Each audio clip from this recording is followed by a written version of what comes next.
ድሮና ዘንድሮ ሰላም ይለያያል። ድሮ ሽፍቶች ነበሩ ኢትዮጵያ ውስጥ ልክ እንደ ባህል ነው መሸፈት አዲስ አይደለም። ግን የድሮ ሽፍታ የአብነት ትምህርት ቤት አይዘጋም፣ መድረሳ አይዘጋም። መድረሳ ጋር ሲደርስ አክብሮ ነው የሚያልፈው። ሽፍታ አለ። ያ ሽፍታ ግን የአብነት ትምህርት ቤት መዝጋትን አያምንም። ሽፍታ አለ። መምህርን ማገት ግን በፍጹም አይሞክርም። እንደተባለው ነው መምህር ነኝ ከተባለ እላፍ ይላል እንጂ መምህር አያግትም። ያሁኑ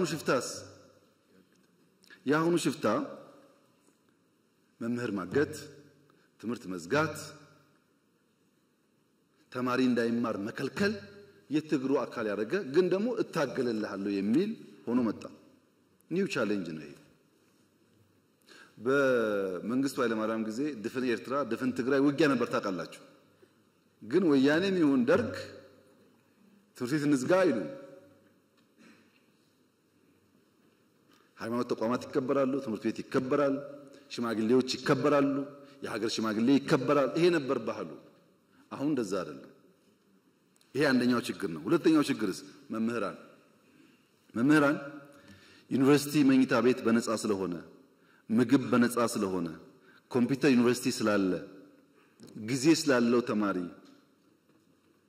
ያን የውቀት ማድ የሚገኝበትን ሪዝኒንግ የሚያድግበትን ተቋም ጽንፈኝነት እንዲሰራፋበት፣ ውሸት እንዲስፋፋበት፣ ስድድብ እንዲበዛበት፣ ዕውቀት ሳይሆን ቅጥፈት እንዲፈበረክ አልፈቀድንም ወይ?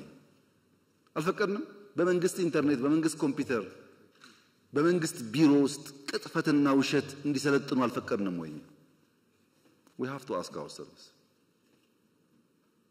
ሁለተኛ መምህር የዕውቀት አባት የተከበረው የተፈራው የተወደደው ሽማግሌው አስታራቂው የዕውቀት አባትነቱን ጥሎ አልሸፈተም ወይ?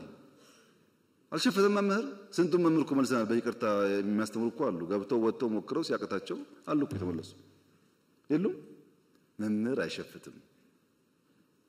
መምህር ሽፍታን ክላሽ አስጥሎ ብዕር ያስይዛል እንጂ ብዕር ጥሎ ክላሽ አይዝም። እናንተም ተበላሻችሁ፣ ሽፍታውም ተበላሸ። የተበላሸ ሀገር መሆኑን ማመን ያስፈልጋል። የመጀመሪያው ይሄ ነው። እንዴት እንፍታው ነው አሁን ጥያቄው። እኛ ሶስት መንገድ ነው ያሰብነው። አንደኛው ሰላም ሚኒስቴር አቋቁመን አልነበረም ድሮ። ሰላም ያስፈልገናል የሰላም ኮሚሽን ብለን በተቋም እንስራ የሰላምን ጉዳይ ብለን ከተቋሙ ባሻገርስ ቲፒኤልኤፍ ጋር ግጭት ሊጀመር ሲል እንደሚነገረው እኮ አይደለም። እኔ ያልሞቱ በህይወት ያሉ ሀብታሞች ሰብስቤ ትግራይ ሰብስቤ እባካችሁን እንዳንዋጋ ትግራይ ውጊያ ይበቃታል ሂዱና ለምን ነው ልቢልካቸው አሉ። ትግራይ ሸኔ አልሞቱም አሉ በህይወት ሽማግሌዎች ሴትና ወንድ ወለጋ ድረስ ልከናል። ሽማግሌዎች ሸኔ አንበርክኳል አሉ በህይወት ሂዱ ባካችሁ ለምን ብለን ልከናል። ፋኖ በቲቪ አይታችኋል። ሽማግሌዎች ልከን ቄስ ሳይቀር አንበርክኳል። ባካችሁ ይቅር አይጠቅምም፣ ማሸነፍ አይቻልም። በዛ መንገድ ጊዜ ምናባክነው ይቅር ብለን ሞክረናል። የሚታወቅ ፋክት ነው። አይ ሙከራ ብቻ ነው ደግሞ እንዳይባል በሰላም የሚገቡ ካሉ እጃችን ዘግተን እንቀበል ብለን ለምሳሌ የሌላውን ጊዜ ተውትና ትናንትና ከጉጂ የዛ አካባቢ ኃላፊውና ወታደሮቹ ትናንት ሰጥተዋል እጃቸው በድርድር ትናንትና በየቀኑ 70 80 ምናምን ይሰጣል ከሁሉም ክልል። ቤኒሻንጉል ገብተዋል፣ አፋር ገብተዋል፣ ከአማራ ብዙ ይገባሉ፣ ከኦሮሚያ ይገባሉ። ከ3 ወር በፊት ደግሞ ታውቃላችሁ እዚህ ሸዋ አካባቢ ምዕራብ ገብተዋል። ክፍት ነው። ገብተዋል ብቻ እንዴ አይደለም፣ ሹመኞች ናቸው። በኢትዮጵያ ታሪክ ተቃዋሚም ቢሆን ፋይዳ ካለው ዕውቀት ካለው ባሸንፍም አብሬ ለስራ ያለ መንግስት ነው። ከዚህ በላይ ማስተዋል ምን ከየት አመጣለሁ? አርገናል እኮ እነ ሸኔ የገቡ በቅርቡ ከዚህ ከሸዋ አሁን ኦሮሚያ አመራር እኮ ናቸው። አሁንም የሚጠቅም ነገር ያለው ሰው ከመጣ እኛ ክፍት ነን። ለሱ አይደለም ለኔ አይደለም ለኢትዮጵያ ሲባል ጠቅላይ ሚኒስትርነትሳ እሱ ነው ጸቡ ካላችሁኝ እውነት እላችኋለሁ በሰላማዊ መንገድና በምርጫ እስከሆነ ድረስ ጠቅላይ ችግር የለው። መጥፎ የሚሆነው እኔ ብቻ ነኝ የምችለው እናንተ አትችሉ ምናምን እሱ ጥሩ አይደለም ከሱ ውጭ ግን በንግግርና በውይይት ችግር የለም ሁለተኛው እሱ ነው ሶስተኛው ሰላምን ቢያለ አልገባም ብሎ ትውልድ የሚያዘጋ የሚያግት ካለስ ህግ የማስከበር ስልጣናችን ስለሆነ እንታገለዋለን ይታገልነው ነው ያለነው አትታገሉ እጃቸው አጣጥፋችሁ ተቀመጡ ካልከን ህዳሴ የሚባል የለም ወጥቶ መግባት የለም ችግር እኮ ነው በየቦታው ሽፍታ ሞልቷል we have to fight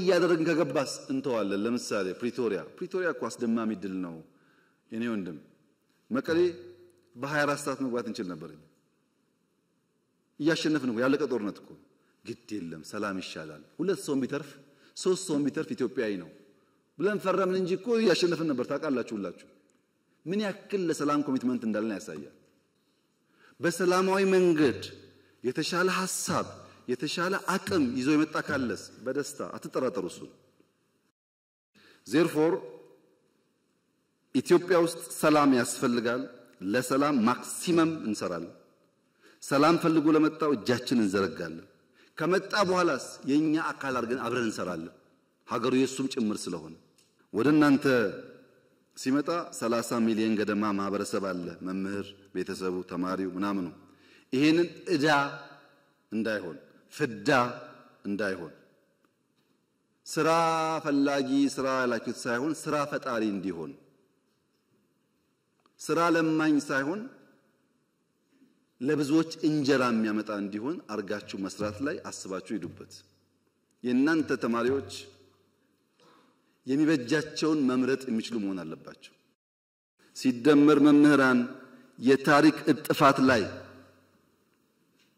አብረን የምንሰራ አብረን የምንቆም መሆን አለብን የታሪክ ጥፋት ላይ መተባበር የለባችሁ የታሪክ ጥፋት ሞልቷል እጥፋት እንጂ ጥፋት አያስፈልግም ጠፋ ሲጠፋ ኖረ አሁን ደግሞ ያንን ከርቭ እናርገው ኮርሱን እንቀይረው ወደ መልካም እንውሰደው ለዚህ ደግሞ እንተባበር ደረጃ በደረጃ የእናንተን ጉዳይ መልስ እያገኘ እየተፈታ ይሄዳል አትጠራጠሩ እናንተ አድራሽ ናችሁ የፈለገ ቢሆን ወርቁ ወጥቶ ስንዴው ወጥቶ የእና እናንተ ጉዳይ መልስ ያገኝ ይለወጣል መልስ ያገኝ ለምን ብዙ የመጣው ቀንበር ልጆቻችን ግን እንዳይከተሉ እናቋርጠው እዚህ ጋር ለዚህ ተባብረን ብንቆም ብንሰራ ኢትዮጵያ ውስጥ ተስፋ አለ እየመጣ ያለው ጊዜ በጣም እንኳን ለእናንተ ለአፍሪካም ተስፋ የሚሆን ነው ዘንድሮ ኢትዮጵያ ቢያንስ 10% አድርጋለች ይሄ እኔ ሳይሆን የኢንተርናሽናል ተቋማት ግምት ነው